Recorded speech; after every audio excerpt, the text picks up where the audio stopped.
honestly, this question has been stumping me a little bit because it feels like when I was growing up, and even though, I'm still relatively young in terms of, the authors that are currently publishing, I really cannot think of a book that I wrote that was written by a desi author, that was prominent or easy to find in the market at the time. There was a lot of self-publishing done. So I definitely read self-published books that were very supportive that, I can't even remember the names of at the moment, but in mainstream desi representation, it was always kind of like in the background, like The Secret Garden, which I recently rewrote. India is the background, is this colonized place where the heroine's parents get sick, and it's very much blamed on the people around them, being dirty or carrying the disease in some way. If I had had the opportunity when I was younger, I would have probably really loved Sayatani Dasgupta's middle grade series, Kiran Mala, which features, Bengali folk tales and this brave, brown heroine. It would have been, so wonderful, not only for me, but for many other, young brown, readers out there to have seen this confident, wonderful heroine who grows up in New Jersey and is actually a princess, and is just reassuring and natural, and she's just an ordinary young American girl trying to find herself. That is definitely, a depiction and an adventure that I would have appreciated having.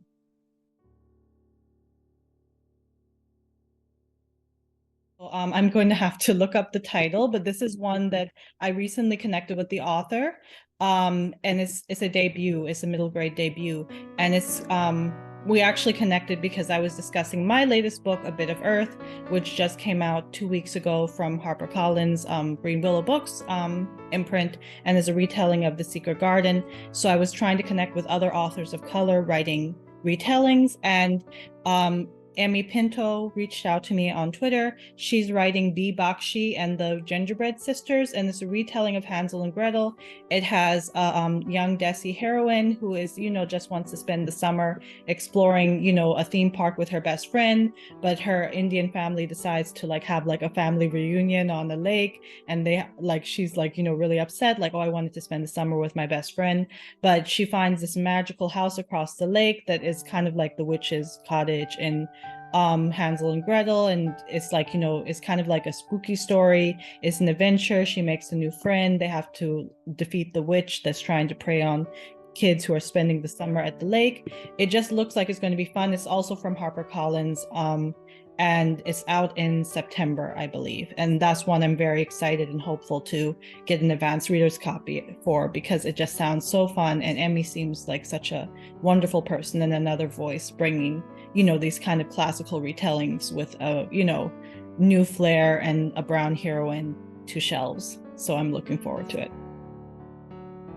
Well, I was always a voracious reader when I was younger. Now I've switched a little bit and I've become a voracious video game player. When I was younger, my parents were, those type of parents that you should study, you should read, you don't play a lot of video games, they're not good for your brain. Now it's oh, you're an adult, you have your own money and your own career, you can play video games if you want. But I used to really spend a lot of time with books, and I really appreciate my parents encouraging my reading by just letting me read what I had an interest in. At one point I was really interested in, spooky stories. I read a lot of Goosebumps, a lot of those children's spooky, scary ghost stories. But that was what I wanted to read. I have a cousin who loves graphic novels and comics, and that's what he likes to read. I have had students as a teacher myself. I used to teach middle and high school that, they just came to me and they said, oh, I really don't like reading. I feel so bad. You're such a nice teacher. I'm just telling you, kids would actually tell me this, I have such a hard time reading. Please don't assign any extra reading to me. I won't read any books. And I would just tell them, read what you want. I can give you recommendations. If you like this type of TV show, there are books that feel like that TV show. Have you tried Goosebumps? Have you tried some of those simpler chapter books? Have you tried graphic novels? I know some parents get concerned and say, oh, graphic novels aren't really reading because it's pictures, it's like comics, but there are so many really incredible graphic novels out there now. Like my dear friend Wendy Shu, she is Chinese American. She writes a lot of really beautiful, thoughtful middle grade graphic novels. Her first is Mooncakes, and the most recent one is Tide Song, which is about a young girl who goes to visit her aunt who lives by the ocean, and it's like, you know, just very nice story about friendship and finding yourself, and it's really beautifully illustrated. Wendy did all of that work herself.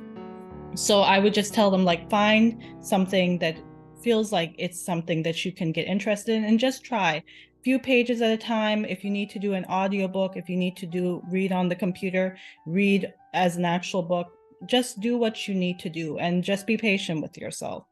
You know, I had a friend who for years read a lot of, you know, books that were under grade level to, you know, that were more interesting than what was on grade level, and then just, you know, found something on grade level that was exciting and just took off.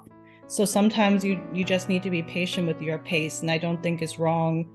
You know, like everybody reads at a different speed, everybody gets acclimated to their reading, everybody finds something different. So don't try to force yourself into one box, and just be patient with yourself and see what surprises you by being what interests you.